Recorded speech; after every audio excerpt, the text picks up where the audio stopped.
Hey, to customize Android Auto Launcher on your Android 15 smartphone, first of all, you will have to open Settings. Next, you will have to move for Connected Devices. Then scroll all the way down and move for Connection Preferences. Next, you will have to move for Android Auto. And then you will have to move for Customize Launcher. So now, as you can see, you can actually find all default apps.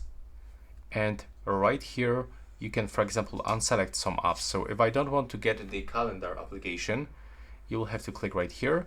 But also you can change position of every application. So if I want to get messages at the top, or for example the Google Maps, I have to click and hold right here and then drag them at the first place.